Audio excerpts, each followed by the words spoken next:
So I like the vast improvement in your the way, especially you look at me and at the audience making eye contact. Some of you didn't make proper eye contact last time, so that's a very big improvement. Your poster is a big improvement because I can see what you're putting up there. And it's big enough, but you didn't refer to it, or somebody can show when he's talking about the tools, when one of them is talking about the tools, the other one can draw the eye to it quickly. That will also help to link the information with the image that you have there. And then I have a problem with your introduction and you coming every time to, you almost interrupt the flow of your presentation by introducing yourself in the middle of somewhere and saying, I'm from Cyberstorm. We already know it. You put it on the board as well, and now you repeat it every time, and then you cut off the information that should flow.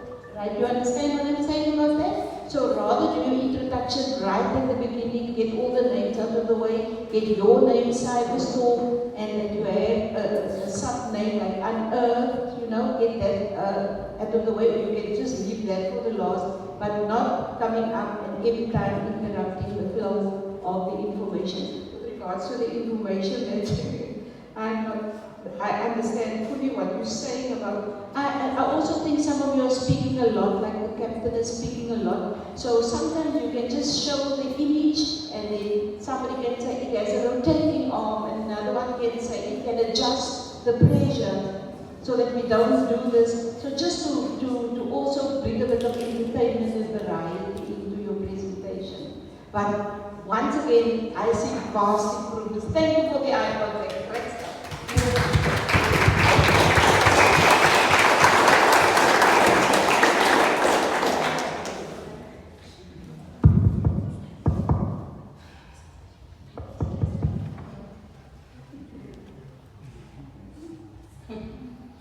Okay, guys, you could have done better, I think. And I think I saw the reason why, because he was late, so he kind of messed up the whole mood in the team. So you see, those are some of the things that you didn't need to be prepared for, you understand? Because at the day of the competition, we're not going to wait for anyone. We need to leave here 7 o'clock, 8 a.m. So if anyone arrives 10 past 7, that member is not going to be on the day unless they will have their own transport. You understand? So such things I've been preaching to you, you need to be prepared for, so that when they come, you guys can break yourself up as a team. And on your post, you've mentioned your solution, the cyberboard. I thought I could see the image of it because you explained a lot of tools that will be attached to this robot, that I wanted to actually have a picture on how they would be probably being situated in the robot, you understand? But what I like about you guys in terms of how you presented, I see some few individuals which were very shy. Like, he was very impressive today. He stood, he was very bold. I really appreciate how he stood his ground. He started soft, and then I think he detected the fact that he was very soft, and then he started to show some bit of interest in what he was saying, which I think if you guys can sit and talk as a team and have some strong ground rules, that will help you guys. But your presentation could have been much better. It's a few things that you just need to align and rules, so that if you call you on time, you be on time, everyone can be on time, and that won't affect the presentation of the team. And also try to find a way how you're gonna possibly draw or have a picture of your solution, so that we can refer to something when you're explaining. Thank you.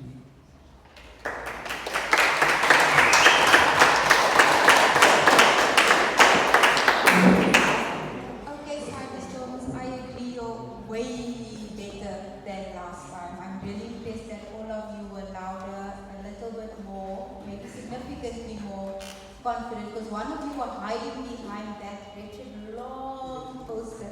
Was it you? Nice to see you. I didn't see you last time because you were behind the poster. Okay, that makes sense now. Okay, so I'm glad you shortened the poster that we get to see all the team members who all spoke well, but like Fabri said, said, there's still a bit of improvement in your presentation skills. It was definitely better than last time, so don't think you're at zero. You have improved, you can just push it a bit higher. I have a question. You said your robot is working with AI. What is the AI going to do in your robot? Since it sounds, last time, it sounded like it was just a tool that's going to go in and be controlled by a human to do the work in a small space. So where does the AI fit in now? What's the AI element now?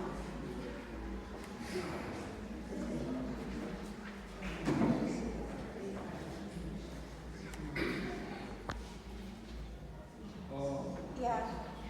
The AI is to analyze the object, and so that when the robotic to go the cyberbot, so that the cyberbot knows which tool it must use during that time. So it's to analyze and sense it to the. Okay, so where's the person in all of this? Is this like a robot that's just going to go do its own thing without a human intervention? That's what I'm trying to understand. Because last time, and I stand to be corrected, I didn't hear AI because I thought we were talking about creating the app that would work with your robot, and then that robot would be like have a camera and all of these sensors, and that information would go to the archaeologist, whoever's using it, and they would then decide on the tool. So you've changed it to make it AI makes that decision. So to reduce since here we are trying to reduce the human factor, so we kind of like replace human hand with AI. Okay, but how reliable is that? Because ChatGPT gets stuff wrong. I think you shouldn't be so quick to count out the human element, especially with that. What if it gets the calculation wrong or there's a faulty sensor? That AI is going to respond to incorrect information, which perhaps if there was a camera attached, the archaeologist could just visibly see, and we are closer to this artifact than what the signal is letting on. Does that make sense? I don't think it's wise to totally eliminate the human interaction with that robot, because I think your robot idea was initially making sense provided that a human was going to control it. But the minute you are trying to get this thing independent of human thought, because we are also capable of thinking. Don't let ChatGPT fool you. We're supposed to think. So don't remove the human element there. I think you're relying a bit too much on AI, and AI can get something wrong. So it's the camera and the sensors, and Papi is right. Didn't you have a picture of a robot last time on your poster? With all the pieces, right? With all the tools attached to the arm. So I think that was a very nice picture.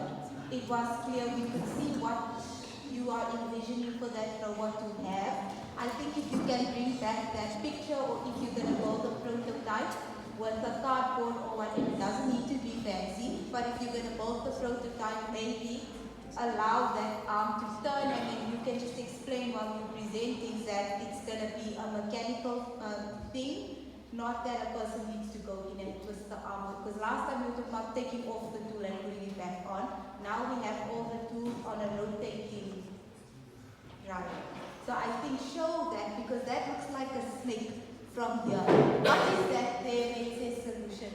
What is that? 360 rotating arm is just the arm. Is it just the arm? Yeah, guys, to me it looks like a snake. You're going to find people who are visually challenged like me. Rather have something that's very clear.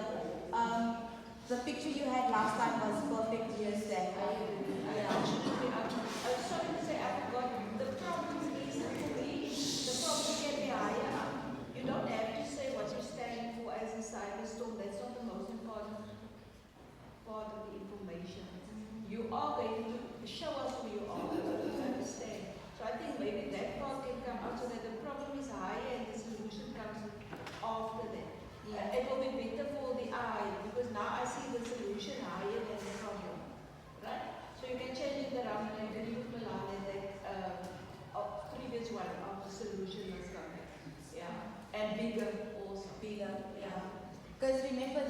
what you're selling. This, and this goes for everyone.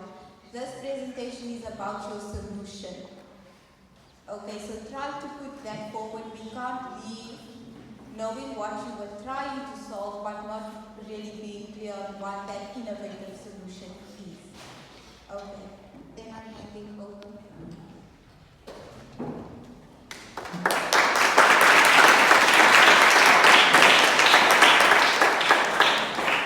You're not going to like what I'm going to say now. That thing is not going anywhere near any excavation I have. So first of all, how's it moving? Is it on tracks like a little tank? Then it's going to destroy the deposits. Second of all, you guys are all, and this is for everybody here, AI is stupid. Okay? I put pictures of perfectly good anchors outside of the water into ChatGPT and it tells me to anchor. Okay, that's fantastic, well done. I literally have to feed it information. I have to say there's a broken arm and it goes, oh yes, you're right. And then I have to say, it's got this, no that's not that. I have to like literally push it along to get anything. Then you take a picture of an actual excavation, like a shell midden, and you put it in it, it goes, it's a shell midden. Okay, gee, thanks guy, well done. You are all relying too much on AI, especially with the human eye is better than AI. It also can't connect things, so photographs flatten things. So if I look at a photograph and I'm like, because the shadows aren't there, which is where 3D scanning comes in so usefully. So you are now going to put a robot with a flattening camera, a flattening camera, and AI is not going to be able to discern the three-dimensionality of it. But what I'm really perked up about, and I'm very keen on, is your little e-trowel. Okay, so a trowel that can tell you what pressure you're pushing on, and a camera, that's an idea to run with. That's a cool idea. You're not gonna let archaeologists is not gonna stop digging. Okay, we don't need to go into little tunnels because we dig flat. We excavate in layers, right? It's not Indiana Jones. But your little e-trowel, that is a cool idea. It's got a camera, it's got a pressure sensor. What else did you guys say? Sorry. There we go. These are cool.